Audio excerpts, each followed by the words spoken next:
Hi there, and welcome back to the Next Live show. I'm Reda Meyer. And I'm Stephanie Wong. It's our last day together here at Google Cloud Next 19. These past 2 days have been a whirlwind of product announcements, demos, experiments, and inspirational stories from people who are dedicated to making the cloud better for everyone. And to help with that mission, we've made all that content easily accessible to you at g.co/nextonair. There you'll find videos of everything we've live streamed and recorded at Next, including the keynotes, all the breakout sessions and fireside chats, and all the Next Live show demos, special interviews with Google Cloud leaders, and more. It's all on demand for you to watch and share. You still have time to check out the other 5 channels of Next Live programming organized by themes: build, run, analyze and learn, secure, and collaborate. We're joined now by Adam Seligman, Vice President of Developer Relations. Now, I love the theme of last night's keynote. Get to the fun part. Can you talk a little bit about how you chose that theme and why you feel it resonates with our developers and really all technical practitioners? Yeah, you bet. Thanks for having me. It's exciting to be here. Keynote was super fun, and the whole idea was to really celebrate what developers and operators actually do every day. You know, hopefully they're spending hours a day productively building apps, running apps, deploying apps, monitoring apps, and not dealing with all the other stuff, you know, that you normally have to do when you build applications, especially in the enterprise. Getting out of waterfall and getting to agile, not just throwing over an app over the wall for someone else to operate, but taking ownership in a DevOps culture and operating, and really removing all the barriers. Everything from not having to manage and shard databases, not have to manually manage your VMs or even pick VM sizes. And really just get to the heart of building applications and then let the cloud take care of it from there. That was the spirit we wanted to capture in the keynote. So configuring networks, rewriting apps due to cloud provider changes, and waiting around for build, test, and deploy are clearly not the fun parts. Didn't Google once face these sort of issues, and how were we able to remedy that at such scale? Google has built a lot of great software to run these services that billions of people use every day. So a couple of decades of experience went into how do we help Google developers become incredibly productive so they can spend an hour, 6 hours on average of writing software every day and absolutely minimize everything else in the chain of getting to deployment and getting that service out to production where a small number of users can test it as a canary deployment and start giving you feedback. So we're trying to build that into our cloud. We've seen the rise of DevOps practices out in the industry, but now we're building into our products with products like Cloud Code, like Managed Kubernetes and CSP, Cloud Run, our new serverless offering, just really reducing the barriers that anyone, like a Google engineer, can build code and get it into production as easily as possible. Yeah, fantastic. Now, if you had to pick just one best practice from yesterday's keynote that you want developers to walk away with, what would it be? I'm going to cheat a little, and instead of a thing Google said, I really like what Twinkle Desai said, who is a VP at Kohl's, who started her career as a developer and a Unix sysadmin, and she built a lot of automation at Kohl's. Now a couple years later, she runs a 200-person team. They have 100 microservices, 5,000 containers. It's all automated. It's running on managed GKE on-prem. She said they've been through 2 big holiday shopping windows, which in retail is a really big deal. So I'm thrilled that Google Cloud can support retail customers. But by making her people super productive, it's been really great for Kohl's and really great for her career. And that's an inspirational customer story. We also saw incredible demos during the keynote yesterday. Can you tell us about some of them and which one was your favorite? There was a couple that were a lot of fun. I really like what Wix is doing with Google Cloud. They've gone from being like a drag and drop web environment, but now it's totally programmable and extensible with Google Cloud. That's really exciting. The opening demo that Mandy Waite led us through, like her dev team is taking us through, was very, very cool because it was a mix of developers doing VM-based development with Jenkins for deployment of new VM images, a container-based app in the middle, and then extending with new services with functions, serverless functions, which is pretty cool. So to see all those teams kind of working together and using tools like Cloud Code, our new IDE integration for VS Code and IntelliJ, just awesome. People can work the way they want to work. It all works together, all runs on Google Cloud seamlessly. One pane of glass with Stackdriver to observe and manage it. And I think it's great. Let developers do what they want and get to the fun parts. That's fantastic. Thank you so much again for joining us today and giving us some of that great information. And now let's check in with Joanna for a closer look at the network postcard experiment and to understand why speed matters. Hi, I'm in the dev zone once again, but now I'm with Terrence Ryan, who's one of my favorite coworkers. I'm not gonna lie about that. But so this demo in particular, it's a digital postcard, is that right? Yeah, that's kind of the idea. The idea is you take a selfie or picture, and we will bounce it around our network, our private network, all around the world, and print it out for you. So the pictures that you get over here are pictures that have traveled around the world digitally. Oh my gosh, and so that's what these stamps are, each data center? Each data center, we have a stamp for it, and it doesn't stamp it until it's in that data center. Now, when you talk about a private network, you mean the actual physical cables and data centers that Google built around the world, right? Yeah, exactly. The same data centers and same infrastructure that powers search and mail. Also, under the covers, it's available to Google Cloud customers as their private network. So whenever you talk between one machine and another machine on Google Cloud, it's always traveling on our network. It never leaves the network. And so you get much better performance in terms of being able to communicate and security because it's not leaving, it's not on the public internet. Oh my gosh, this is actually one of my favorite facts about Google Cloud. It's a fun fact, which is we built an infrastructure to power our search, and then we started opening that up to other people so that you don't have to reinvent the wheel. But it's really important that we make it easy to use. Was this pretty easy to set up? Absolutely. Like one of the great things about Google Cloud's default networking in our projects is if all the machines are in the same project, all the VMs are already powering the relaying and the stamping here. If they're all in the same project, then they are automatically wired to talk to one another without a developer having to do any work to make that happen. And so what that allows you to do is kind of get started without having to set up like VPNs and VPCs to get all that working. All of that is done for you. All the routing is done for you. And if you want, this is an open source project, so you can actually pull down and see how we set it up and see that like it really is that super simple. And I like that it makes it accessible to someone who might not have that networking experience or background, but so long as they can understand the theory, they can actually get going. Yep, exactly. This is so exciting. I love this demo. I am so happy to take home my photos. And more importantly, the fact that it is open source means that anyone at home can play along, even if you don't get to have your own cute photo to take home.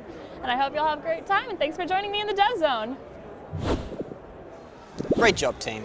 The next session is about to begin, so we'll see you right back here in less than an hour for a deep dive discussion on APIs with Amit Zavery, VP of Engineering at Apogee. Then we'll head back to our showcase for more demos. Stick around, you're watching the next live show from San Francisco.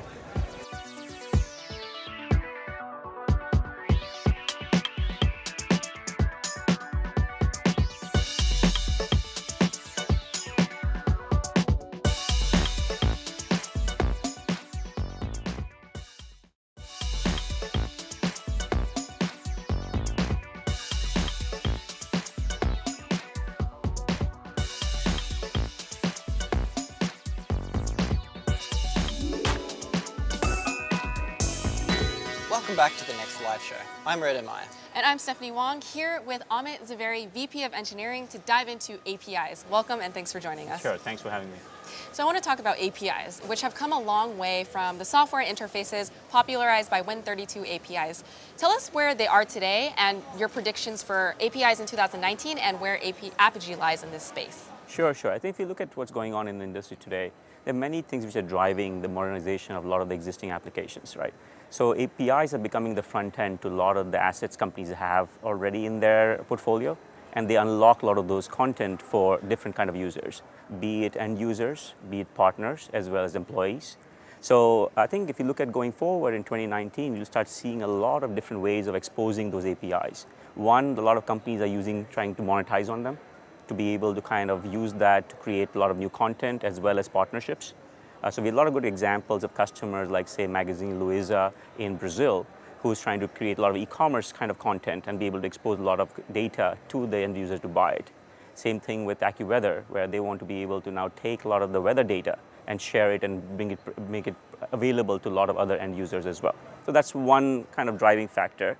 Second thing is popularization of a lot of ways of interfacing through voice and text. So you see bots, you see, of course, different kind of consumer devices, and that requires a lot of interfaces into the backend systems and be able to expose it through voice and text. So that's also driving a lot of interest from companies to be able to use API management for that. And third area we've seen a lot of kind of driving factor, and you'll see a lot of it as we move forward, is a lot of industry requirements. Right, so there are a lot of open standards coming out, a lot of regulations coming out, and APIs is the one way to kind of log the content and make sure they're secured and they are available to the right people. So that's another complete new requirement we're seeing and becoming very popular as we move forward. That's exciting. Now, obviously, a lot of APIs that drive ecosystems are publicly visible, but many of the APIs at any given company are only used internally. How does Apogee support both of those use cases? Sure. So I think the way we have built our platform in the Apogee area was to really make sure that anybody who wants to expose APIs, we provide them ways to kind of manage the whole process, be it internal or external users. And so the platform is really kind of agnostic of that fact, but we of course provide a lot of safeguarding when it's externally exposed. A lot of the right kind of regulations, the right kind of permissions, security elements are built in. Similarly, inside, when you're trying to expose it inside the enterprise and way to use it between different employees for different application development, again, we provide the whole lifecycle management for it. So there are a lot of, again, capabilities for a developer to use and leverage when they're building those applications, and they can decide the roles and how and what will be shared. And a lot of features kind of built in to really make that happen. And a lot of companies are now looking towards microservices, but microservices will continue to have a lot of different recipes. Successful microservice architecture is complex to design, build, and manage, and there are a lot of experimentation going on. But the key is to build reusable, decoupled services that can scale with the right levels of governance. How is Apogee helping to support microservice architecture? Yeah, I think in general, if you look at the architecture evolution in general, idea is to really have these small kind of services and kind of decoupled in a way. Right? And then the best way to kind of use those services is through an API. So what Apogee does is now that we have interfaces to kind of a lot of the microservices management layer. And for example, Istio, which Google provides as a service, allows you to now expose those microservices, manage them in a much better way, and orchestrate and kind of we do a lot of monitoring around it. And what we do with Apogee is we integrate with Istio and really provide the ability to manage those APIs through one of those one way. Otherwise, if you have other microservices, you have an API, we can of course manage that lifecycle for that and allow you to use those microservices in a much better fashion than a monolithic application would be. Nice. And can you talk a little bit about the new general availability release of Apogee Edge for private cloud? Yeah, I think the way we are looking at Apogee in general is to have a deployment model which is flexible. Right? So one is to be able to, of course, you can continue using it on-prem. Second thing is to be able to now take it in the cloud. We have an Apogee Edge product which is available in the cloud as well, fully managed by Google. Third is this hybrid mechanism where you can have some of the runtime running anywhere you choose, be it a private cloud or on-premise. It can be running on Kubernetes or GKE. And the control plane is running in the cloud, and that could be in any cloud, could be Google or any third-party cloud as well. So we try to make sure the architecture is very flexible, giving choices to the customers and developers to really deploy the way they would want to. And specifically with Edge, we do provide a private cloud edition where you can run on GKE, and GKE on-premise can be available anywhere a developer wants to choose to deploy it, and we allow you to kind of have it very easy and easy to manage and easy to deploy. So that's available today, and we continue to kind of make progress in that area. It's exciting. So we know that APIs and building APIs isn't just enough. You have to actually convince your developers to use them. And that means developer portals become key. How does Apogee's developer portal and its enhancements help that happen? Yeah, I think to tie everything together, you have to have a structure where this information can be available, right? So the developers, of course, would love to have one way in terms of how you manage those APIs, but how do you expose it is through a developer portal. So Apogee provides a lot of capabilities on the developer portal side. So we have a customer-facing portal, a partner-facing portal, all the life cycle for kind of getting your APIs into the portal as well. All the services are available. So developer doesn't have to do a lot of the heavy lifting in terms of how to share that content, how to kind of get right kind of security around it.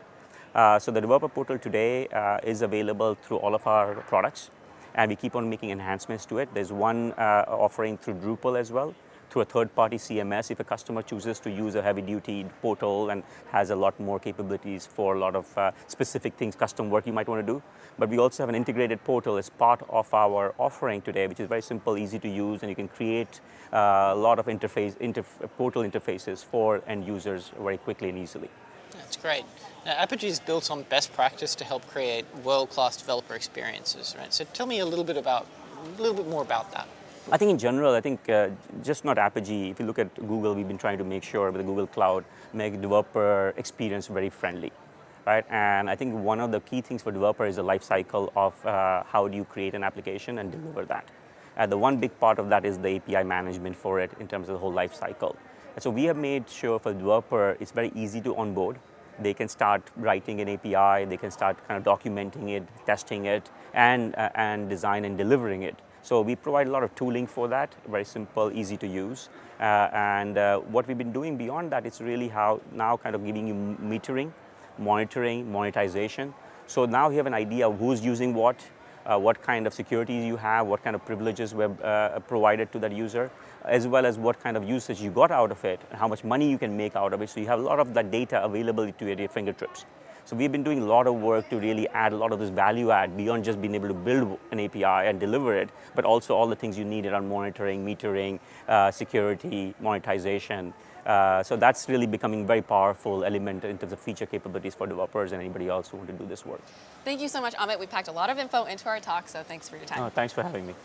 If you got a question or comment on APIs, be sure to reach out to us on social media with the hashtag GoogleNext19. Now let's head back to our showcase for a look at more demos.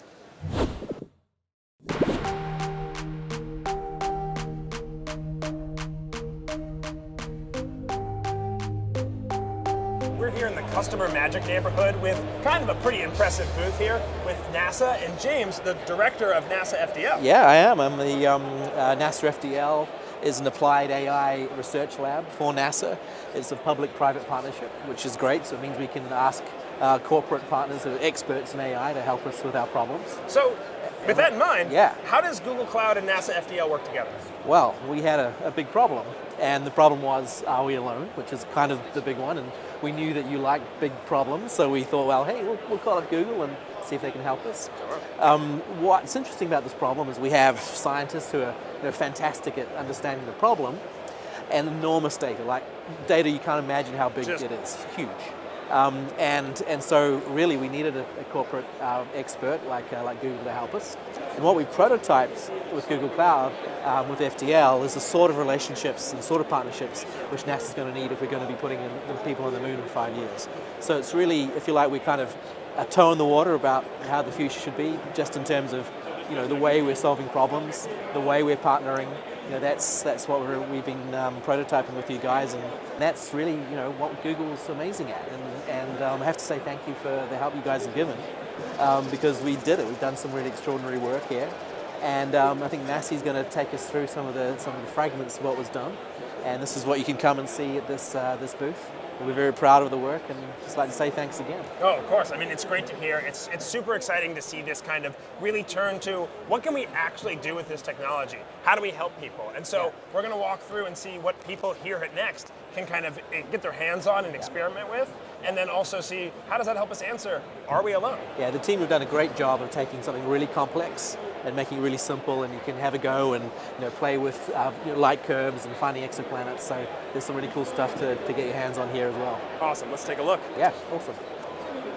So we just talked to James about how the partnership between NASA FDL and Google Cloud helped enable scientists to really start doing this analysis. What can people here at Next actually play with to see what that looks like? Yeah, absolutely. So the challenge was grandiose, right? Finding life on other planets. Sure. So how do you break it down in steps? So step one, you have to find other planets that are outside the solar system. Right. So we actually worked on that challenge to start with. And what you can see here is a little bit of a representation of how that works. So the way you have one of these light curves, and the task here you can do is actually, can you actually try to kind of classify by eye, is this a planet or not? So as you can see, actually, it's a quite hard task. You know, like you have to kind of understand when things are planet or not, and there are actually a lot of like subtleties here. This takes actually a lot of human labor and a lot of like astrophysics minds actually spent on this for years. So what we had as an idea is that can we actually have machine learning help us with this? And so we use actually the power of like deep learning and AI in Google Cloud to kind of train a model that does this. So the researchers did this actually with our technology. And actually they were able to get a model that is not only more accurate than humans, it can actually kind of process entire data sets in minutes where before actually it took years. So people can kind of see the details of why it was so important to have machine learning help out the human knowledge that was required to make this happen. Absolutely. So for those exoplanets, can we take a look at those in the mobile apps over there? Yeah, so like here we have a very simple app that you can use to kind of scan the sky, and there are a lot of like planets in the sky. And once you point at one of those planets, you can actually kind of study it, and you would get the composition of the atmosphere of that planet. So this actually is more kind of a gamified version of this that represents why is this so important. So this is like a cool way to see and kind of get a little bit of a taste into exactly what goes into making those decisions and understanding all the technology that's required to say, look, we're now making these predictions. Let's see if we can find somewhere and actually answer, is there life out there? Absolutely. And again, I mean, like, the beauty of this is that a lot of this work has been done by astrophysicists and kind of astronomy researchers that didn't have a lot of like IT knowledge or AI knowledge. They were just empowered by both the power of computation in Google Cloud and by our AI tools to kind of answer these really, really hard questions. Right, it lets them focus on what's important to them, and the technology just helps enable it. Absolutely. That's awesome, thanks so much. Thank you.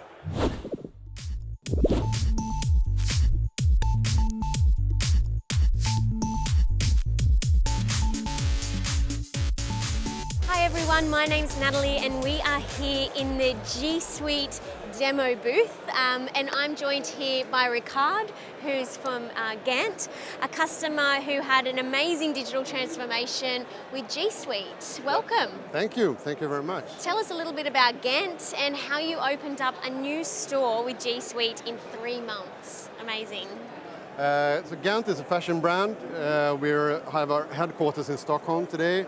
We're an old company, was actually born in USA from the beginning. Okay. One of the things that we did is we brought the button-down shirt to the market.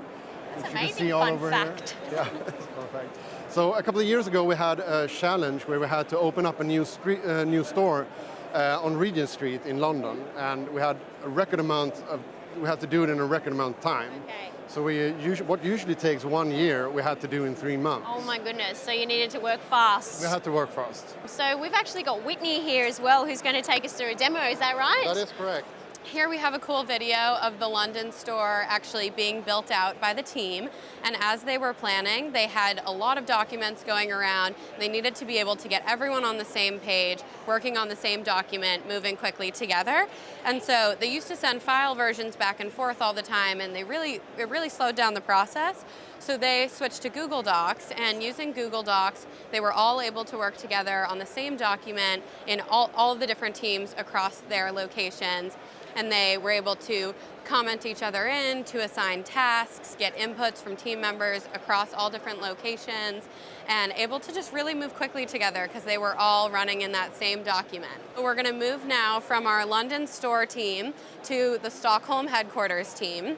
Okay, so now you're going to show us what the Stockholm team was doing for inventory planning, right? Yes, exactly. So we've just moved into the Stockholm headquarters where the team was also working really hard to prepare for the London store opening. And they were focused mostly on planning all of the inventory that was going to be needed for the new store. And so in order to do that, they needed everyone working on the same spreadsheet, planning what was going on, planning where the clothes were coming from, how much we needed of each item, things like that. And the same way with docs, that they were all able to collaborate live on that one document, they were able to do the same thing on the spreadsheet, which helped them move really quickly as well. And they also used a feature called Sheets Explore, which allows people to ask questions about their data in natural language so they can get insights from their data, like what's the average price per quantity and things like that. And that way they're able to get all of the information they need to plan really effectively. Through actually asking, through voice, those types of questions, it's awesome because a lot of people businesses don't necessarily know how to write SQL or complex queries. The Sheets Explore tool is amazing for that. Yeah, no longer do we have the headaches of creating all the pivot tables by hand, but rather you can just go in and get those insights from your data right away. Great. Okay, now we're going to imagine we're in another country, right? Yes, we've made it to Portugal, where the Gant manufacturing facility is located. Quick trip. And so the team here was working really hard to create all of the clothing that was going to be needed for the store. And so they were hard at work in the manufacturing facility, really to make the best items they could.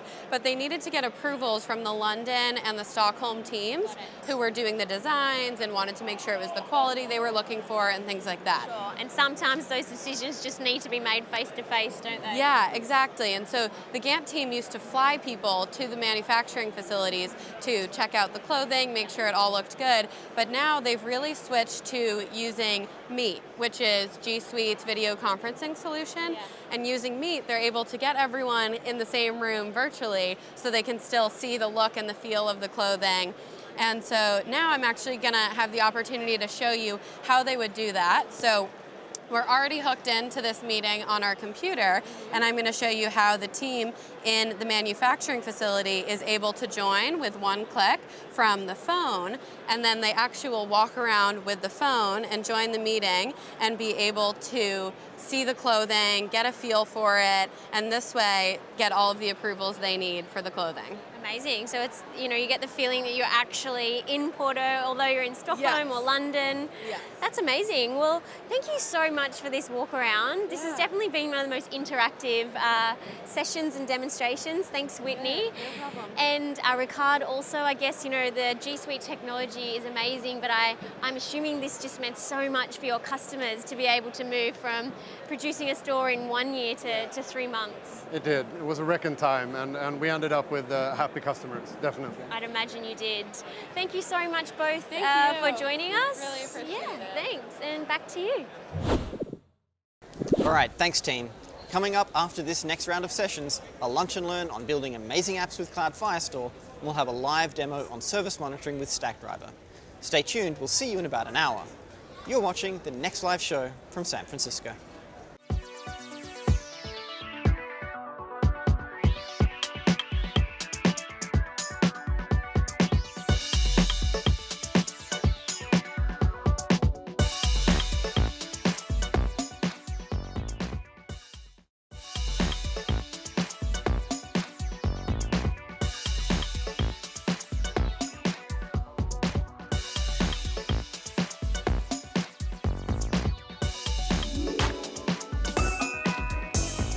Welcome back to the next live show.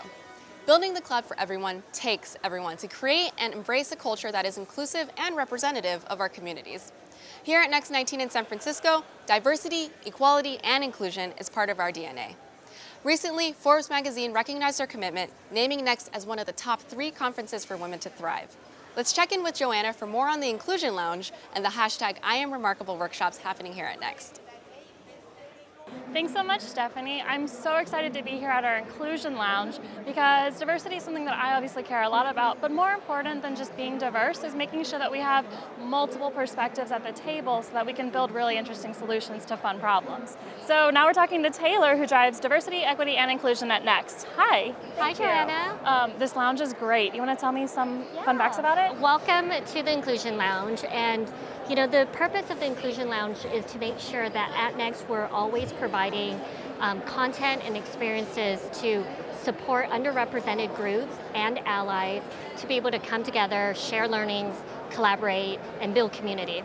So yeah, it's a safe space, and at any time people could drop by, connect with like-minded others, get confidence coaching, and also get headshots. And then in the interim, we also have sessions like I'm Remarkable, which is going on right around our shelter. I love that session. Yeah, and this session is happening a couple times at Next, and it takes us through an exercise of empowerment and learning how to promote ourselves in all the positive ways.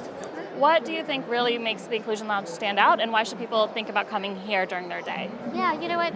It's not even about thinking about it, it's just knowing that it's available, because so much about inclusion is you have to be ready to be in the space. Yes. And when you're ready to receive and you're ready to learn from others and become an ally or become an advocate, that's the time to actually visit. And it shouldn't be in an intimidating space, it should be a space where you could feel like you could be welcomed you can meet like-minded people, and you can actually learn and listen from one another. Our attendees are always sharing with us that whether they're an introvert or an extrovert, they need a place to unwind and step away from the commotion of Next and all the wonderful experiences that are available here. And then they're really able to then go from a collaborative mindset rather than an overwhelmed mindset. Thank you again for building this space. I really admire it. Thanks for coming to talk to us about it. And always feel that you could drop by at the Inclusion Lounge because we all know it's really important at Next to build a cloud for everyone. Thanks, everyone. Thanks very much, Joanna. I'm excited to have Priyanka Vergadia, a customer engineer at Google Cloud, here with me to show us how to set up service level monitoring in Stackdriver. Hi, Priyanka. Hi, Stephanie. Thank you for having me. Thank you. Google has published our practices for managing reliable services at scale in Site Reliability Engineering books and this SRE workbook. One of the main principles of SRE is using service level objectives. Can you show us how developers can do the same? Yeah, let's dive right in and let me show it through a demo. Okay, great. Perfect. So I have this website here that is built to order some stuff, and so I'm going to put something in the cart, and it's an e-commerce website, so it lets you order things and then it places an order. So I have my credit card information in there, and we just placed an order. Now, behind the scenes, there's a lot going on in this particular application. So if we look at what's going on here, this is the service architecture of the application, and it has a front end, it has various different services talking to the front end, the checkout, the catalog, the product catalog, the cart service.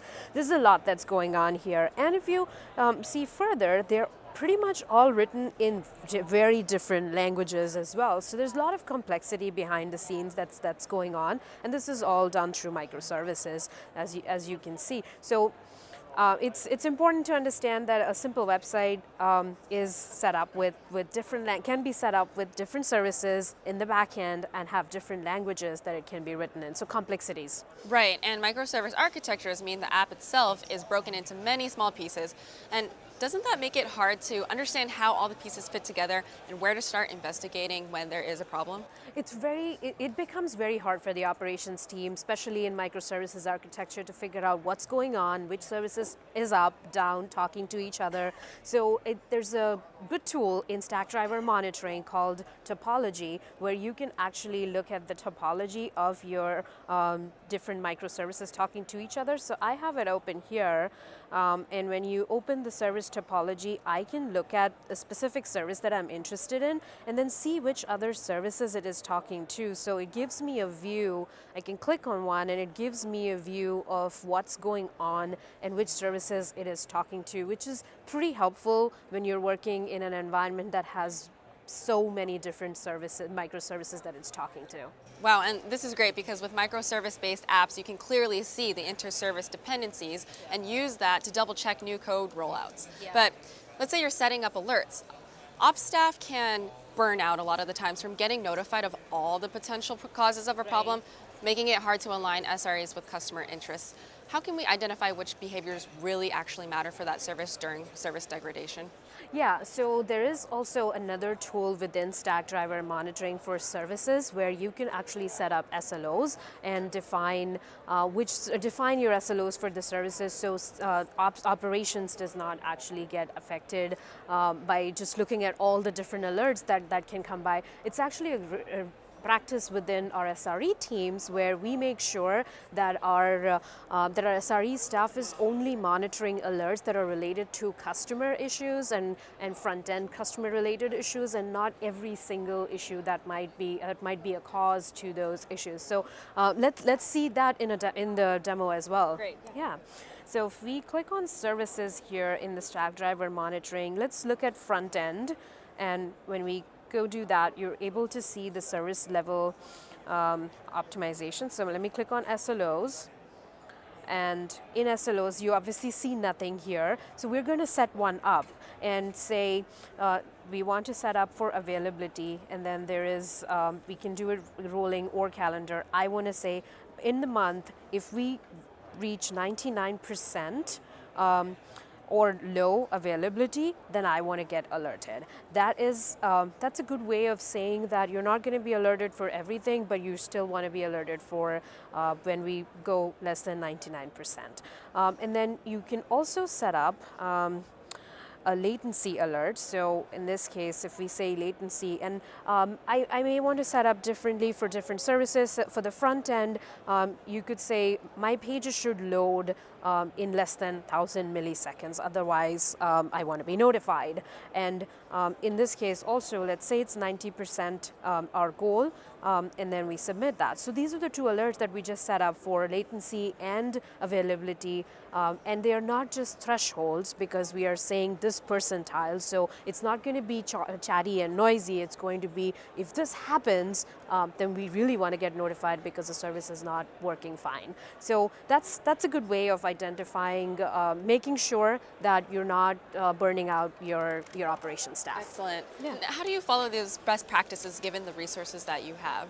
Yeah, so you also have metrics and diagnostics in there. So if you click on metrics, you're able to see the request counts and the response latencies, which will guide you through the request and response. And if you click on diagnostics, that actually takes you to the trace. So now if I want to drill deeper into the 95th percentile, which is probably the one I want to look at because it's not performing very well, then I can click on that and see a specific request, why it was slow, for what reasons, and which requests were actually slow. So in this case, we can see that the checkout service was a little bit slow in send and receive, so we may want to drill deeper into that and find out what's going on there. So the diagnostics tab and the metrics tab are really good friends for troubleshooting. Great, and at some point, you probably need to dig a little deeper into the service's signals.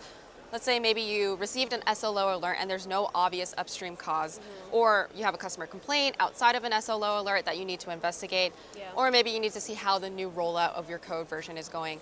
How do you get a coherent display of all the signals for a specific service? Yeah, so I think the best thing to do at that point is you got an alert through SLO, you want to look at metrics and diagnostics to kind of figure out what's going on, because metrics and diagnostics are going to be helpful to understand which specific service is not performing well. As you can see in diagnostics, when we drilled deeper into a specific service, we were able to find out that checkout is the culprit, and so we can drill deeper into that. So those metrics and diagnostics would be your great friends in order to find out what's actually going on. Great. So Stackdriver Service Monitoring gives you a whole new way to view your application architecture, reason about its customer-facing behaviors, and get to the root of any problem that arises. So thank you so much, Priyanka, for showing us how Google is transforming the ops experience of cloud-native and microservice deployments. Thank you for having me. It was fun. Time now for our next Dev Bite. If you want to learn how to build amazing apps with Cloud Firestore, check this out. Let's say you want to build an app. Not just any app, but a serverless, scalable, mobile, syncing, analytical IoT app. If you do a quick Google search, you will get 1.2 billion results on how to do this. So where do you start? My name is Natalie Vase, and I'm a product manager on Cloud Firestore. Today, I want to talk to you about building amazing apps, specifically how to build globally scalable apps with Cloud Firestore. If you're starting a new project from scratch and you want to build it yourself, you'll likely have to think about a couple of things. Number one, setting up a database. Number two, creating some kind of API layer on top of it so you can make queries from your clients. And that probably means third, creating an authentication service to make sure users can only access data they're supposed to. And then lastly, making sure your data syncs with your local results, which are probably being stored in a completely separate client database. Now, just make sure it works across multiple platforms and can easily handle things like spotty network connections. Simple, right? As soon as your app goes viral, fingers crossed for you, all of a sudden you have to worry about scaling, high availability, and disaster recovery strategies. And you'll probably need to hire more people to manage it too. Or you can just use Cloud Firestore. Cloud Firestore is a fully managed, serverless, NoSQL document database purpose-built for solving some of the toughest problems of mobile web and IoT app development today. In many ways, it's more than a database. It's an entire backend for your apps. To create Firestore, we learned from two other popular databases at Google, Firebase Real-Time Database and Cloud Data Store. Usage patterns have shifted since those architectures were designed some 7 to 10 years ago, respectively. So we took a close look at the developer wish list for each of these to inform the product. You can think of Firestore as the best of both of these worlds. Cloud Firestore handles all the things that you don't want to think about when you're developing a mobile app, so you can really focus on your core business.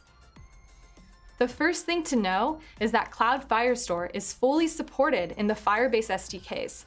This includes web, iOS, and Android, so you can access data directly from these clients.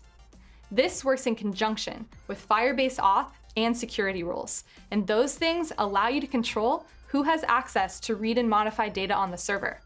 There's that auth layer we mentioned at the beginning. You wouldn't believe how normal it has become for people to look at their apps when there's absolutely no chance of connectivity.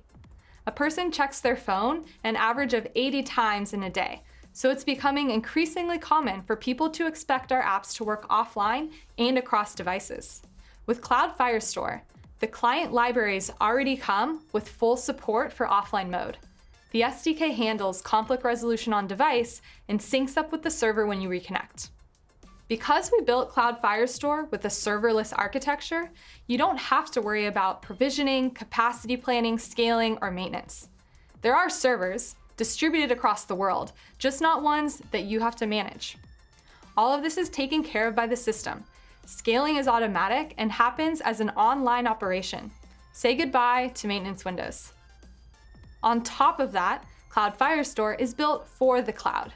That means it's replicated across zones and regions depending on how you choose to configure it. And this year alone, and as part of going generally available, we added 10 new locations to Cloud Firestore. Replication across data centers is really one of those things you want to outsource if you can. It becomes complicated quickly and is a huge overhead for ops teams. With this replication, you get 5 nines SLA for multi-region and a 4 nines SLA for regional deployments. This is one of the highest availability services we offer. All of this lets you focus on your core business and leave the infrastructure to Google Cloud, which is our core business. With over 1 million databases created already, Cloud Firestore has seen a huge diversity of workloads already deployed within our customer base. The unifying themes among these workloads include: number 1, the need for data access even when connectivity lapses. Number 2, scalability for many users across platforms. And number 3, the ability to move quickly from prototype to production. And that's Cloud Firestore, your auto-syncing, auto-scaling database in the cloud. Give it a try and find out why it's the most discussed cloud database on Stack Overflow.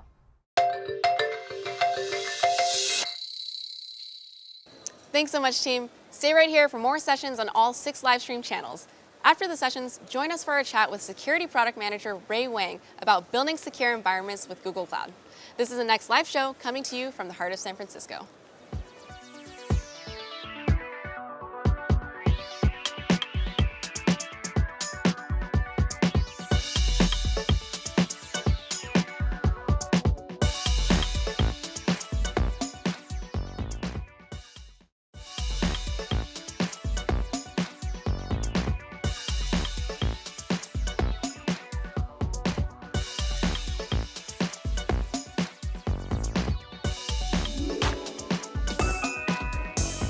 Welcome back to the next live show. I'm Redo Meyer. And I'm Stephanie Wong. Joining us now, Ray Wang, Security Product Manager for Google Cloud. Thanks so much for joining us. Thank you, it's great to be here. So security is such a vital part of everything we do online and in the cloud. Let's talk about security at scale. As our environments grow larger, security simply must keep up. How is network security changing as we move from brittle environments built on static IPs to microservices? Yeah, the traditional IP-based networking policies require to have very detailed knowledge on the nitty-gritty parts of your secure networking configurations. They don't really offer you a concept of which service can talk to what unless you segregate them by IP addresses and subnets ahead of time. And this quickly becomes unwieldy, right, as you scale your infrastructure, especially as you introduce the concept of microservices. And this is where a cloud-native platform like Istio or the managed version CSM give a very different kind of experience. They allow the admins to define high-level policies that focus on application requirements or business logic. The microservices are backed by namespaces, which give you natural isolation boundaries, and each service is also given a unique Istio service identity. Then you can set policies leveraging these identities and boundaries. For example, you can set it to be zero trust by default between the services, so that any communication will require explicit policies, and then mutual TLS is enforced by default. And once you have configured your policies, CSM can allow you to centrally manage and monitor and control service-to-service traffic and alert on any policy violation. So this is how, with a microservice-focused platform like CSM, it's much simpler to both create and do ongoing monitoring of your network security policies. Okay. And so how does moving into a hybrid cloud environment impact security? Yeah, so moving to hybrid environment, especially with a product like Anthos, right, means you now have a consistent control plane between on-prem and cloud. It gives you a single admin experience in a single pane of glass, which makes it much simpler to have central visibility and control across your hybrid deployments. And then you can also start using some of the Google security capabilities even for your on-prem workloads. For example, products like binary authorization or Anthos config management now work for on-prem as well. And of course, another benefit of using a hybrid platform is that it helps your workloads to get cloud ready, right? Because containers are portable and the admin experience is the same. So when it comes to time to migrate, it's a very straightforward process. And of course, once your workloads migrate to cloud, we can offer you additional security values, things like shielded VMs or zero downtime patching through live migration, even when there are really big hardware vulnerabilities like Spectre and Meltdown. You mentioned security consistency. Yeah. What are some of the best practices to ensure a security baseline with consistency and reproducibility for all of your resources in the cloud? Great question. We know that security is kind of shared responsibility, right? We do our part and the customers do their parts. So in the platform, we offer a lot of security capabilities so that customers can start on a much higher baseline. But at the same time, we also make sure that we also want to make sure your part of responsibility becomes easy as well, and that's often done through templatized deployments, central config and policy management, and ongoing monitoring and alerting. So then in terms of deployments, by using Kubernetes-style API, you can express your configurations as declarative templates. Then Anthos config management give you a central source of truth for these templates and allow you to deploy the config and policy updates by GitOps and CI/CD best practice. These changes then get deployed to across all of your clusters and meshes in the environment to ensure consistency. And then when it comes to constraints, there are a couple of frameworks, Gatekeeper, Policy Controller, and Forseti config validators that we're actually developing in the open source with communities. They allow admins to standardize configurations across your entire organization. You can, for example, set guardrails by pre-submit checks in your release pipeline so that misconfiguration can't even get into the deployment process. And then in case drifts happen in production, you can also set alerts so they can get notified. For monitoring, we also have Cloud Asset Inventory and Cloud Security Command Center. They give you a central view of the state of all of your resources in production, and then can notify you of changes and risks and security findings and so on. So together, these tools help you through the life cycle of managing your security config settings. Fantastic. Can you talk a little bit about declarative configs to make security controls consistent across sort of scaled, diverse environments? Yeah, so we all know one of the most costly mistakes an admin can make is misconfiguration. Right, it's almost far too easy to accidentally set your IAM controls to be public, or make your network configuration to be way too permissive. And when you do that, you open up your sensitive resource to attacks and data leaks. So this is where declarative config makes a difference, because it helps the admin to focus on the end goal, the end state, and then allow you to offload the intermediate orchestration and workflows and keeping of consistencies really to the platform. And then when we do that across a lot of resources, across many clusters and meshes, we basically achieve reproducibility and recovery from drift, and therefore they reduce the complexity of applying security controls. And they also make it much easier to share security best practices because you can deploy templatized solutions. And not only is it important to declare your security configs across your environments, but also monitor inevitable risks. So we have a big launch, as you mentioned, Cloud Security Command Center. How do we help customers get visibility into risk in their environments? Yeah, we're very excited about Cloud Security Command Center because it kind of unifies the security detections from Google, right, together with a lot of the key third-party detections, put them in a central place, and really help the admins to view them, analyze them, and take actions in place.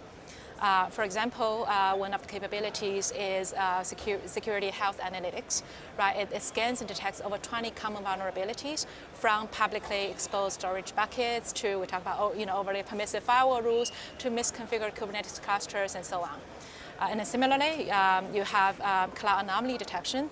It automatically detects some of the key threats from cryptojacking to exposed service account credentials to outbound DDoS.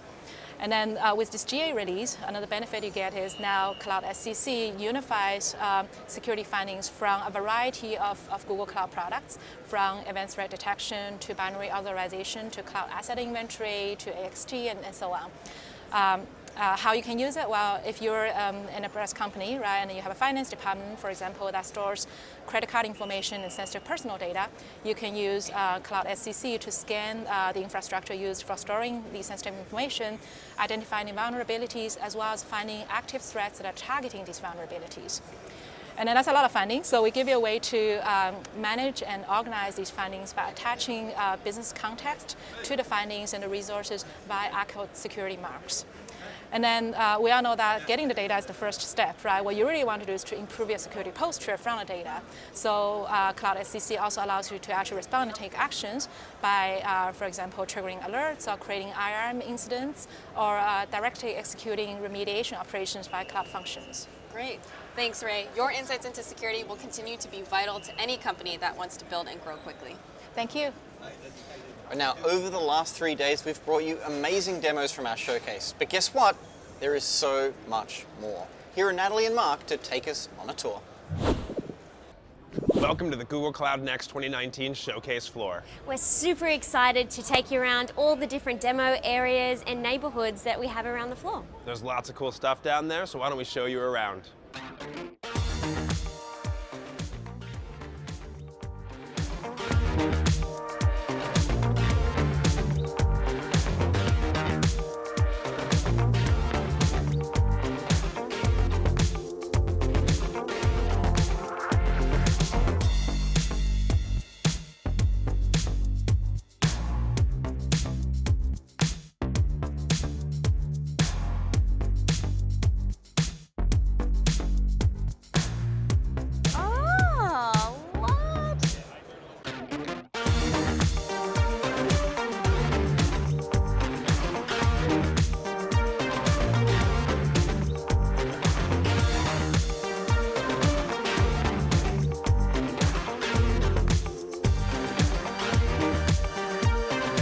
There's so much great stuff here at Google Cloud Next 2019. We've only begun to scratch the surface with the showcases we've shown you, and there's tons of people here with high energy. I know, right? I think there's roughly around 30,000 people or more here, actually. Amazing. Lots of amazing demo stations where you can learn about our Google Cloud platform.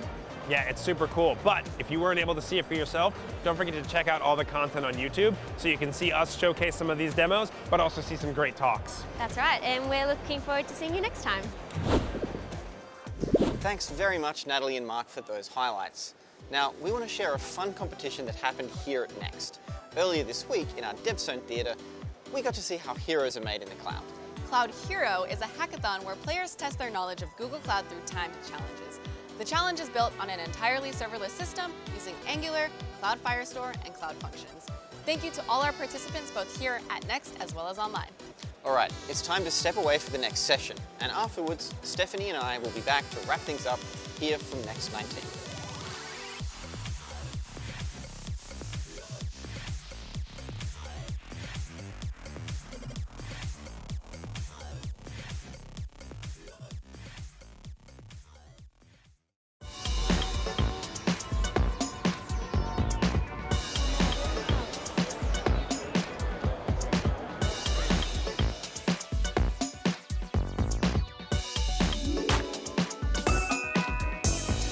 Well, it's a wrap. On behalf of the Next Live Show crew, thank you for hanging out with us the last 3 days.